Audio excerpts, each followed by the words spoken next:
नमस्ते, मेरा नाम ब्रूनो है और मैं वेब3 फाउंडेशन में तकनीकी शिक्षक हूँ। आज मैं आपसे रूट ओरिजिन या रूट कॉल के बारे में बात करने जा रहा हूँ। जैसा कि आप जानते हैं कि पोल्काडॉट और कुसामा सबस्ट्रेट फ्रेमवर्क पर बेस्ड ब्लॉकचेन है। सबस्ट्रेट फ्रेमवर्क स्क्रैच से ब्लॉकचेन बनाने के लिए एक फ्रेमवर्क है, जो कम से कम 30 मिनट में होता है। हमारे पास substrate.io पर बहुत सारे ट्यूटोरियल्स हैं यदि आप इसे देखना चाहते हैं और अपनी खुद की ब्लॉकचेन बनाकर शुरुआत करना चाहते हैं। पारंपरिक ब्लॉकचेन में जब आप किसी ब्लॉकचेन को अपग्रेड करना चाहते हैं या आप इसकी फंक्शनैलिटी को बदलना चाहते हैं, आपको आमतौर पर वह करना होगा जिसे एक हार्ड फोक कहा जाता है। एक हार्ड फोक तब होता है जब आप एक नया प्रोग्राम बनाते हैं, जब आप एक नया प्रोग्राम कंपाइल करते हैं जिसे लोग चलाते हैं, लेकिन लोग आपके ब्लॉकचेन को चलाते हैं और फिर आप उन सभी को अपडेट कर देते हैं और फिर आप अपने उन सभी पुराने वर्जन को अपने नए वर्जन से बदल देते हैं। जो कोई भी अपने पुराने वर्जन को आपके नए वर्जन से नहीं बदलेगा, वह चेन के पुराने फोक पर बना रहेगा और इसलिए इसे एक हार्ड फोक कहा जाता है। वे नए फोक के साथ इनकम्पैटिबल रहेंगे जो अब कैनन लॉ के अकॉर्डिंग है, जिसे अब ऑफिशियल चेन माना जाता है।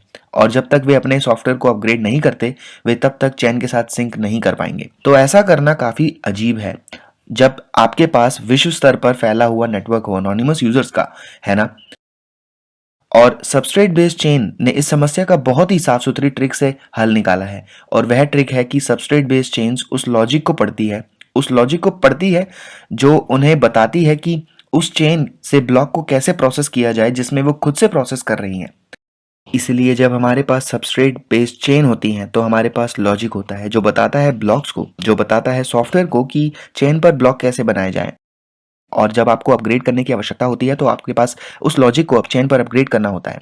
जितने भी नोड्स हैं जो चेन पर चल रहे हैं, सभी उस लॉजिक को डाउनलोड करते हैं और नए नियम का पालन करते हैं। आपको वास्तव में अपना प्रोग्राम बदलने या इसे रोकने या एक नया वर्जन डाउनलोड करने और इसे बदलने की आवश्यकता नहीं है। आप बस अपना पुराना वर्जन चलाते रहें और चेन से नया कोड अपने आप डाउनलोड हो जाएगा और आप इसे चलाते रहें।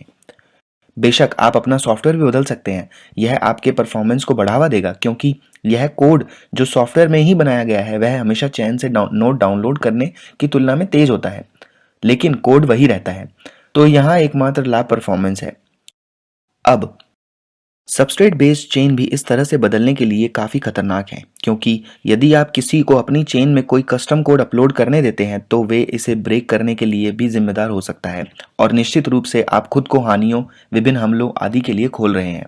तो एकमात्र एंटिटी जिसे चेन पर इन कोड परिवर्तनों के लिए एग्जीक्यूट करने की अनुमति है, इसको कहा जाता है रूट एंटिटी।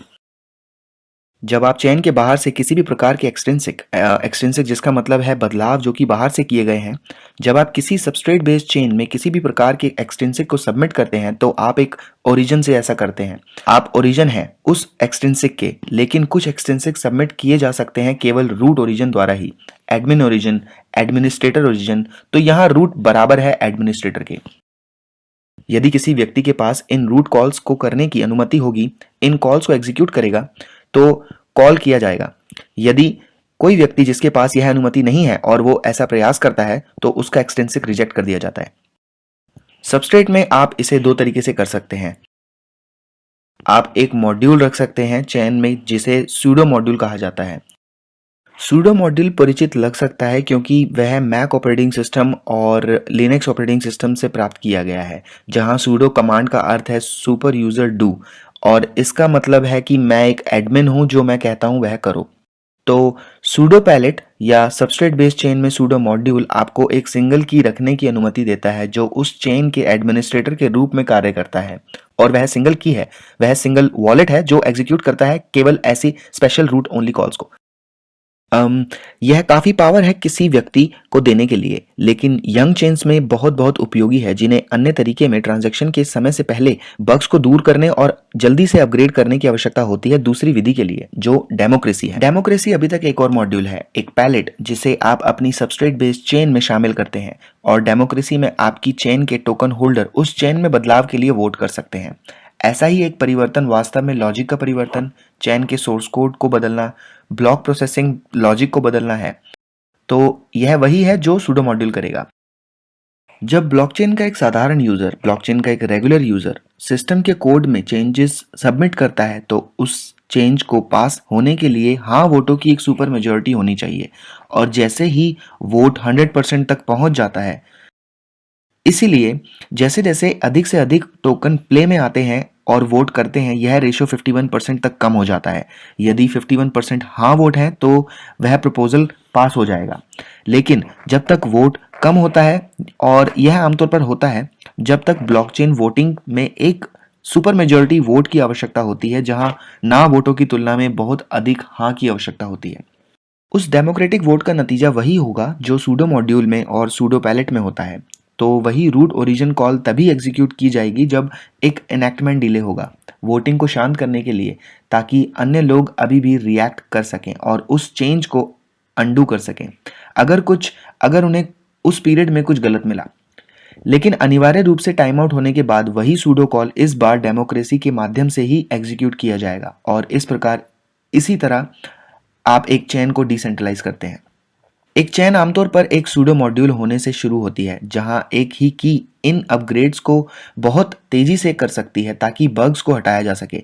और जब प्रोजेक्ट के पीछे के लोगों को यह सुनिश्चित हो जाता है कि उनके द्वारा डेवलप की जा रही चेन में कोई मिशन रिलेटेड बग नहीं है, तो वे चेन से सूडो पैलेट से सूडो मॉड्यूल को हटा देंगे ताकि यह फंक्शनैलिटी कभी भी मौजूद ना हो, और वे डेमोक्रेसी पैलेट में डाल देंगे, जहां लोग भविष्य में इस तरह के बदलावों के लिए वोट कर सकते हैं, जिससे परिवर्तन बहुत धीमा हो जाएगा, लेकिन उस पॉइंट तक कहीं और अधिक डिसेंट्रलाइज हो जाएगा। और इस तरह से रूट ओरिजिन कॉल काम करते हैं। आपके पास एक ओरिजिन है जो एक रूट है, और वह रूट या तो सूडो मॉड्यूल होगा या डेमोक्रेसी पैलेट होगा, और वे ही इस अत्यधिक सेंसिटिव कोड चेंज अपग्रेड्स को चेन में सबमिट करने के सक्षम होंगे।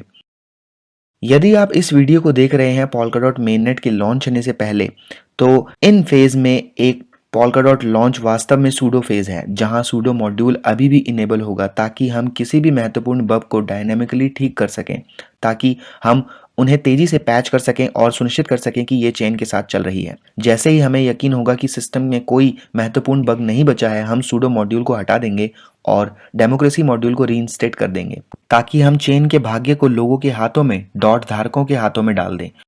और उसी पल से डॉट होल्डर यह तय करेंगे कि डेमोक्रेसी मॉड्यूल के माध्यम से और उनके वोट के माध्यम से चेन के साथ क्या होता है। मुझे आशा है कि इससे मदद मिली।